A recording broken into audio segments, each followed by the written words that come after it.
이번에는 자유한국당으로 가보겠습니다. 원내대변인을 맡고 있는 김정재 의원 전화 연결합니다. 자, 의원님 나와 계시죠? 네, 안녕하세요. 김정재입니다. 네, 자, 똑같은 질문부터 드리겠습니다. 일단 오늘은 본회의를 안 열고 내일 연다고 하는데요. 어떤 입장이십니까, 네. 한국당은? 정말 그야말로 저희 국회가 지금 거의 뭐 막가파식이고 엿장수 마음대로 지금 모든 의사 일정을 마음대로 변경하는 것 같습니다. 네, 원래는 오늘 뭐 26일 날 민주당이 그 쪼개기 의회 국민의 굉장히 비난을 많이 받는데요. 네. 그 쪼개기 그 의회를 열어서 오늘 선거법을 무조건 통과시킨다라는 생각을 갖고 있었습니다. 네, 그랬는데 지금 갑자기 또 갑자기 그 우리 경제를 망치는 홍남기 부총리 오늘 탄핵 소추안 표결이 오늘 있습니다. 네, 네. 근데 지금 표결을 고의적으로 못하게 하기 위해서 지금 오늘 열지 않겠다는 거거든요. 다 네. 아시다시피 그 지금 홍남기 부총리는 지난 2020년 예산안 심사에서 민주당의 지시를 받아서 예산안 수정 동의안을 작성을 했습니다. 네. 공무원이 해서는 안 될 행동인데요. 완전히 정치적 중립을 위반을 했습니다. 그래서 저희가 자유한국당에서 지금 홍남기 부총리를 비롯해서 관련 공무원들을 그 공무원의 중립 위반 그리고 직권 남용으로 지금 탄핵 소추안을 발의를 한 상태인데요. 네. 그러면 23일 날 저희가 이제 탄핵 소추안이 본회의에 보고가 되면 72시간 내에 표결을 하게 돼 있습니다. 그렇죠. 예. 그게 이제 오늘 밤입니다. 오늘 밤 저녁 8시 전에 표결이 하기로 돼 있는데 네. 이게 이제 이 시간까지 표결을 못하면 이게 자동 폐기가 됩니다. 그래서 지금 또 민주당이 이 지금 표결을 못하게 하기 위해서 오늘 지금 회의를 열지 않겠다는 거거든요. 의원님, 그래서 조금 전에 정춘숙 의원에게 제가 이 표결을 네. 피하기 위한 꼼수라는 주장이 나온다고 질문을 드렸더니 네. 4+1 협의체의 숫자를 봐라. 표결해도 이거는 부결시킬 수 있다. 그러니까 지금 오늘 본회의를 안 여는 이유는 그게 아니라 의장단의 피로 누적 이런 문제가 더 크다고 주장을 했거든요. 아니 지금 국민들 필요가 더한 거고요. 지금 이것보다 더 필요한 것도 굉장히 필요한 것도 다 참았는데 참 네. 생각해 봅시다. 저희가 의원들이 지금 다들 뭐 300명이 다들 보시다시피 국회의사당 안에 있는 것도 아닙니다. 네. 여야가 지금 의원들이 시간을 배정해서 지금 돌아가면서 하고 있고요. 피로 누적된 거 물론 필요합니다. 한국당이 10배는 더 필요해요. 네. 한국당한테 물어봤냐 이거죠.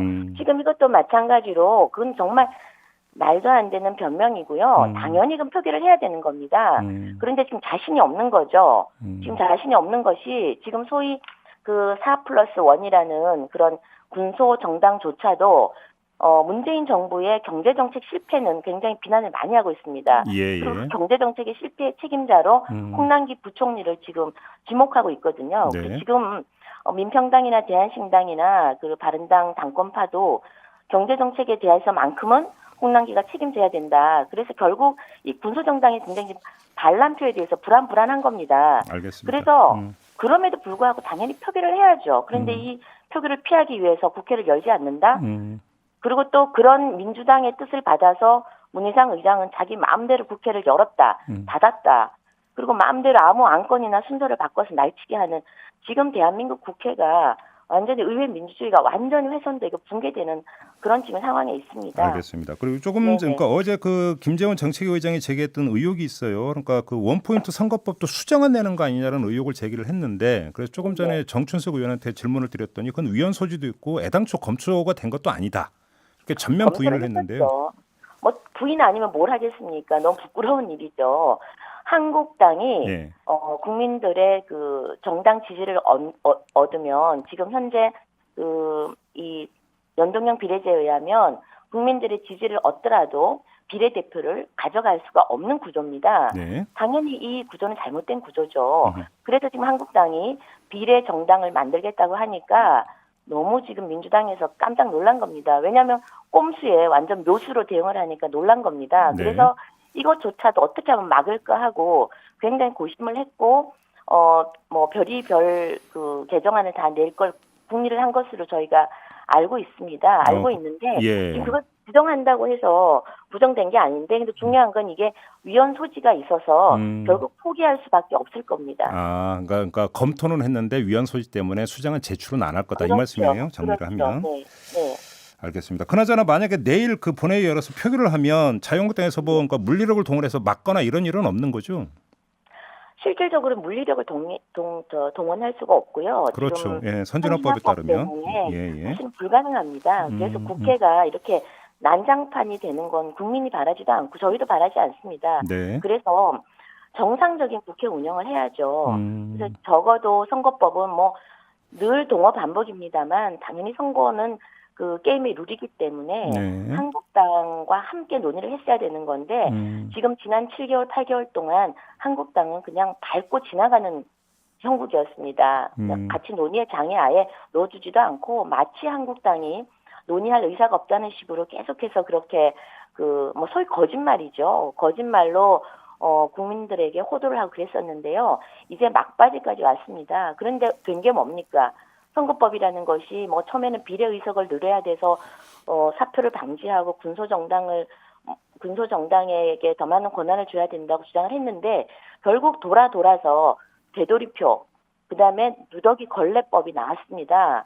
지금 253대 47석 지금 현행법하고 똑같이 됐어요. 알겠습니다. 그리고 그 안에 방법만 조금 바꾼 건데 이렇게 마구잡이로 만든 선거법을 통과시키겠다는데 저희는 법에서 부여한 합법적인 권한인 필버스트 밖에는 사실상은 알겠습니다. 할 방법이 없습니다. 그러니까 로텐드홀에서 농성을 하면서 나를 밟고 가라 이 대형 현수막을 깔아온 바가 있었는데 민주당이 네네. 정말로 밟고 가버렸다 이런 말씀이시네요. 정리를 하면. 밟고 갔죠. 네, 네네. 알겠습니다.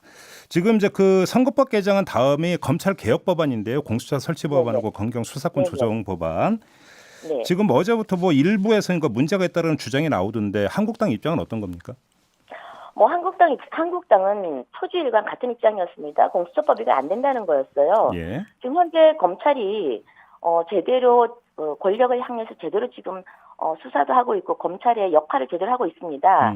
공수처라는 것이 고위공직자 고위공직자의 비리를 수사한다. 당연히 해야죠. 검찰이 해야 되는 겁니다. 네. 그런데 검찰이 청와대의 신여 역할, 소위 정권의 신여 역할을 하고 제 역할을 못했을 때 공수처라는 것이 필요할 수도 있습니다. 그러나 그때조차도 대통령의 검찰이 되어서는 안 되겠죠. 의원님 잠깐만요. 그러니까 시간이 없기 때문에 요것만 한번 제가 뽑아서 그럼 추가 질문만 드려볼게요. 그러니까 공수처 설치의 어떤 찬반으로 가면 다시 원론으로 돌아가니까 네네. 어제 나온 문제가 뭐냐면 검찰이나 경찰은 고위공직자 비리에 대해서 인지를 하는 순간 공수처에 통보해야 한다라고 하는 그 문구가 검찰에서 강력히 독소조항이죠. 이제 이걸 네, 독소조항이라고 주장을 하던데 이런 그야말로 반론이 독소조항이죠. 있습니다. 무슨 얘기냐면 공수처가 고위공직자에 대한 수사권을 갖고 있는 공수처이기 때문에 당연히 통보하는 게 맞는 거 아니냐 이런 지금 반론이 나오고 있거든요. 이건 어떻게 봐야 되는 겁니까? 자, 통보를 하게 되면은요. 네. 좀 즉시 공수처에 통보하라. 그럼 주로 공수처의 수사의 대상이 고위공직자 아닙니까? 네네. 그러면 청와대도 알게 되고, 그렇죠? 민주당도 알게, 정권이 다 알게 됩니다. 선별을 할 수 있다라는 거죠. 그리고 특히나 공수처장을 다 대통령이 임명합니다. 네. 그리고 그 안에 검사들 구성원들 보면 민변 변호사들이 많이 들어갈 수 있고요. 그래서 정권의 입맛, 지금 저희가 공수처를 반대하는 이유는 대통령의 입맛대로, 정권의 입맛대로 이 수사가 진행될 수 있다는 우려 때문에 그런 거고요. 네. 지금 그것이 바로 드러난 것이 어제 독소조항입니다. 이것은 민주당과 군소정당들이 막판에 자기들끼리 지금 담합해서 갑자기 끼워넣은 거예요. 그래서 윤석열 총장조차도 공수처법에는 크게 반대를 하지 않았습니다. 왜? 이 부분에 대해서는 물론 문제는 있지만 자기들이 나서서 반발을 할 경우에는 마치 자기들 엄호하는 오해를 받을 수 있기 때문에 안 했었는데 알겠습니다. 이 독소조항 24조 2항만큼은 굉장히 반발을 하고 있고요. 이 부분은 수사 착수부터 청와대가 지금 직접 개입을 알겠습니다. 하겠다는 거기 때문에 반드시 이건 없어져야 할 조항입니다. 그러니까 그런 어떤 주장에 대해서 뭐 그렇게 이런 논리라면 검찰총장이나 경찰청장은 국회 추천 절차도 없이 바로 대통령이 임명하는 거 아니냐라는 반론도 있다는 점만 전해드리면서 요 점만 좀 하나 확인 질문 드리겠습니다. 지금 추미애 법무부 장관 후보자 청문회 문제 있지 않습니까? 네네. 증인 채택이 안 되고 있는데요. 조금 전에 정춘석 의원은 이렇게 되면은 증인 없이 그냥 청문회를 해야 된다 예정대로 이렇게 지금 이야기를 하던데 한국당의 입장은 어떤 겁니까? 증인 없이 청문회 한다는 것이 사실 말이 됩니까? 청문회를 하지 말자는 것과 똑같죠. 네. 그래서 지금 민주당이 계속하는 거는 지나친 엄호입니다. 아니 청문회를 제대로 하기 위해서 필요한 증인을 채택하는 것이 뭐가 잘못됐다는 겁니까? 네. 그런데 무조건 지금 추미애 엄호 작전이 지금 또 시작이 되는 것 같은데요. 지금 사실 추미애 장관을 왜 임명을 하려고 그러는 겁니까? 지금 윤석열을 막기 위해서 그러는 거 아닙니까? 그래서 저는 이렇게 증인을 많이 채택한다는 걸 또 주장하면서 증인 없이 하자. 그래도 계속 저희가 주장을 하게 되면은 그다음 청문회 필요 없이 대통령이 바로 임명을 하겠다라고 또 나올 수도 있습니다. 네네. 너무 지금 파렴치함이 연속 지속이 되니까 이제는 저희도 민주당이 도대체 어디까지 정말 갈 것인지 또 국민들이 지금 다 지켜보고 그러면 있거든요. 증인 네. 채택이 불발이 되면 거부할 수도 있다 이런 입장이신가요? 아니 증인 없이 청문회를 하면 그게 청문회입니까? 알겠습니다. 자, 그나저나 네. 지금 포항지진 특별법을 비롯한 민생 법안들이 있지 않습니까? 이건 언제 네네. 처리될 예정인가요? 지금 뭐 다 아시다시피 지난 12월 10일 날 지금 국회의장이 그날 민식이법 그리고 또 민생 법안이 한 200여 개가 올라갔습니다. 네네. 그런데 그때 포항지진 특별법이 163번으로 돼 있었는데요. 우리 주민들도 서울로 다 오셨습니다. 이 법이 통과되기를 2년 동안 지금 학수고대를 하고 계시고 예. 아직까지 추운데 지금 많은 주민들이 임시 거처에 계시고 텐트에 계시거든요. 네. 그래서 지금 모든 그 포항 피해 주민들이 기다리고 있는데 그날 문희상 알겠습니다. 의장께서 예산안을 갑자기 기습상정하면서 완전히 모든 게 좌절이 됐습니다. 네. 이번 임시회 때도 또다시 그 민주당 원하는 지금 안건만 지금 상정이 돼 있거든요. 네네. 지금 저희 자유한국당에서는 포항지진특별법 지금 필리버스터 대상 아니라고 이미 지정을 철회를 한 상태입니다.